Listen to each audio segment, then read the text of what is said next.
pai ausente, vou casar na igreja, não sei se chamo para entrar comigo na igreja. Um tema bem delicado, né? Porque é um momento especial da vida da mulher e ela quer estar plena, ela quer estar feliz, ela quer estar super livre nesse momento para que nada, nem ninguém, atrapalhe o momento mais importante da vida dela, que é entrar na igreja, dizer o sim e se casar. Mas quem vai entrar na igreja com essa mulher que teve um pai ausente, né? Algum familiar, algum exemplo de pai que ela teve na vida, um irmão, um grande amigo, a própria mãe, enfim. Uma decisão bem difícil. Então eu vou falar da minha experiência que eu tive nesse mesmo tema. Passei pela mesma coisa que você, mas não sei as suas circunstâncias, nem o seu histórico aí de vida com seu pai, nem com a sua família. Então, eu tive um pai ausente durante toda a minha vida. O meu pai, ele foi realmente ausente. Quando eu digo ausente, é de não conhecer o meu pai. Até uns 5 anos eu não conhecia meu pai. A minha primeira memória com o meu pai, eu tinha mais ou menos uns 5, 6 anos. E depois, só com 11 anos que eu vi, e assim, coisas muito esporádicas, no sentido de que ele não era um provedor, ele não pagava nenhuma pensão para minha mãe, então ele era completamente ausente. E os momentos que eu falava com ele, que ele me ligava, ele sempre estava embriagado. Então era esse o pai que eu tinha na minha mente, né, de experiência de vida. E eu sei que muitos vão me criticar pelo que eu vou falar agora, né, mas foi a minha experiência de vida, né, foi a minha decisão. Então, como eu acredito que é um final bom, um final que me fez bem, talvez sirva também para uma experiência de outras pessoas, né? Que podem pensar como eu, tenho uma vida parecida com a minha. Então, quando eu me casei na igreja, né? Eu me casei na igreja católica e eu precisava ter uma pessoa para entrar comigo. Então, foi um momento que eu fiquei entre a cruz e a espada, né? O que é que eu faço? Quem eu chamo? Entro sozinha? Entro com minha mãe? Entro com, sei lá, com meu irmão, com um tio? Mas todas essas pessoas que eu colocava para entrar comigo, elas não faziam muito sentido naquele momento. Então, quando eu pensava em entrar com minha mãe, eu pensava, nossa, mas minha mãe, ela não é meu pai. Ela não fez o papel de pai, ela fez o papel de mãe, com todos os sacrifícios, com todos os esforços que ela fez naquele momento da nossa vida. Quando eu pensava em entrar com meu irmão, a mesma coisa. Então, a única coisa que me restava era entrar sozinha. Mas, quando eu pensei nisso, eu me coloquei numa situação da seguinte forma, né? Se lá no futuro, eu fiz uma meditação mesmo. Então, quando eu estiver no meu leito de morte, quando eu estiver morrendo, quando eu estiver, assim, pensando na minha vida, e tudo que eu fiz, todas as decisões que eu já tomei, o meu pai não ter entrado comigo, estando vivo na época, e tendo participado do meu casamento, será que eu vou me arrepender dessa decisão? Então eu lembro de ter rezado muito na época para tomar uma boa decisão com relação a isso. Afinal de contas, meu pai iria ser convidado para o meu casamento, né? E eu iria colocar ele num local de muita humilhação, como um convidado, um simples convidado, ali no meio de todos os outros. E é como se ele não tivesse feito nenhuma diferença na minha vida. Isso me colocaria num local de muita soberba minha, de muita prepotência minha. Afinal de contas, meu pai e minha mãe me geraram junto com Deus, né? E tirar a responsabilidade dele de ter me gerado é ser muito prepotente. É estar acima de Deus também, né? Então, foi o pai que Deus quis para mim. Com todos os seus defeitos e limitações, foi o pai que Deus escolheu para mim, sabe lá, Deus por quê? Então, assim, algumas respostas a gente não vai ter nesse mundo, né? Porque Deus quis que uns tenham um pai presente, bom, e outros tenham um pai ruim, ausente, seja lá que tipo de características esse pai tem, né? Então, algumas respostas a gente não vai ter nesse mundo, né? Mas não cabe a gente estar questionando os desígnios de Deus.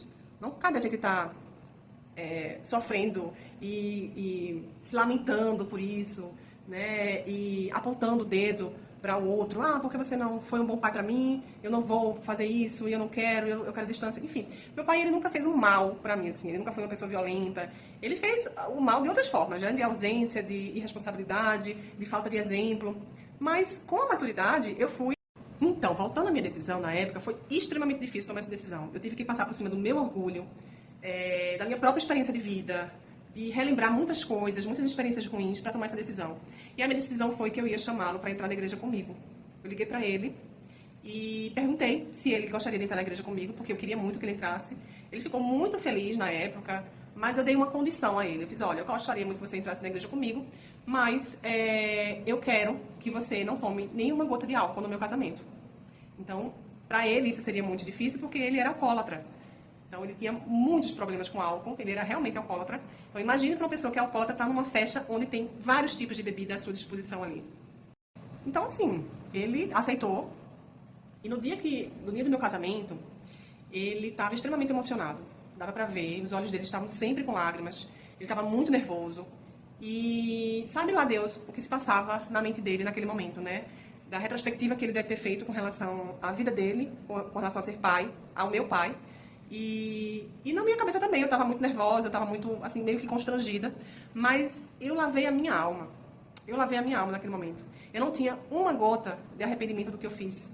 E por mais que eu não estivesse totalmente confortável, né? Porque tinha muitas questões ali difíceis de lidar, eu sabia que eu não iria me arrepender lá na frente. Foi uma decisão muito, muito bem tomada. Então, assim, não caberia a mim apontar o dedo para ele e dizer o pai que ele deveria ter sido. Não caberia a mim isso. Ele foi o pai que ele pode ser. Dentro de todas as limitações dele, todos os problemas que ele tinha, de todas as circunstâncias de vida dele, foi o pai que ele conseguiu ser, né? Daquele jeito. Então, eu não vou dar uma de Deus e fazer isso no momento mais feliz da minha vida. E não cabe a mim isso, e não caberia a mim isso naquela época. E hoje, com meu pai falecido, 3 anos depois do meu casamento, eu vejo que, com a cabeça que eu tenho hoje, eu iria me arrepender muito de não ter chamado ele para entrar comigo na igreja. Mas seria um arrependimento que ia doer na minha alma. Muito mesmo. Então, hoje, eu tenho minha consciência completamente limpa com relação a essa decisão. E o papel do meu pai foi ter me gerado, né? Foi, em algum momento da vida dele, minha mãe e meu pai disseram sim para mim. Por mais que esse sim tenha sido de uma forma meio que inconsciente, mas eles disseram o sim. Por não ter se prevenido, por ter feito algo de forma talvez irresponsável, mas houve um sim. Houve um sim. E por esse sim eu estou aqui. Pelo sim do meu pai e pelo sim da minha mãe. Então isso é inquestionável. Isso é algo divino. Eu estou viva pelo meu pai e pela minha mãe. E isso eu vou honrar pro resto da minha vida. Não vou ficar apontando o que o meu pai ou a minha mãe fizeram comigo, de trauma, de ausência, de defeitos. Não. Hoje eu sou adulta, hoje eu ando com minhas próprias pernas, hoje eu tomo minhas decisões. E eu estou compartilhando essa minha história, porque eu nunca compartilhei isso aqui, eu sou muito preservada com relação a isso. Estou respondendo essa sua pergunta com essa minha própria história, porque para mim foi uma história bonita. Foi uma história de renovação, uma história de perdão, uma história feliz no final, que teve um final feliz. Então, se faz algum sentido para você, eu não sei. Eu não sei, porque eu não sei quais são as suas circunstâncias, o seu nível de maturidade também. Não sei como é que foi sua relação com seu pai, nem com sua mãe. Mas eu acho que por ser ter sido bom para mim, pode ser para outras pessoas também. Então eu compartilho com a minha resposta aqui dessa caixinha e que sirva também como uma experiência também para outras pessoas que vivem a história de um pai ausente e que carregam o peso, né, desse rancor, dessa mágoa com relação a esse pai. Bem, como era previsto, né, eu já recebi algumas mensagens, né, de pessoas me criticando porque a situação dela era muito difícil e ela nunca conseguiria fazer isso. Gente, no dia do meu casamento, eu não estava confortável com relação a essa decisão. Eu não estava confortável ao lado de uma pessoa que para mim era praticamente um estranho. Mas eu coloquei o meu pai no lugar que ele deveria estar. Se ele não me colocou no lugar na vida dele que eu deveria estar, é um problema dele. Mas eu não iria fazer o mesmo com ele. Entende que a gente dá a responsabilidade do julgamento para quem é de direito? Eu dei a responsabilidade do julgamento não para mim, para Deus, né? Eu joguei isso para Deus. É muito peso para mim isso. É demais. Então eu coloquei meu pai no lugar que ele deveria estar, ele sentou do lado direito da minha mãe, ele ficou numa das melhores mesas do casamento. Então assim, o perdão ele não vem com conforto. A gente não precisa estar convivendo com a pessoa que a gente vai perdoar. A gente não precisa amar a pessoa que a gente vai perdoar.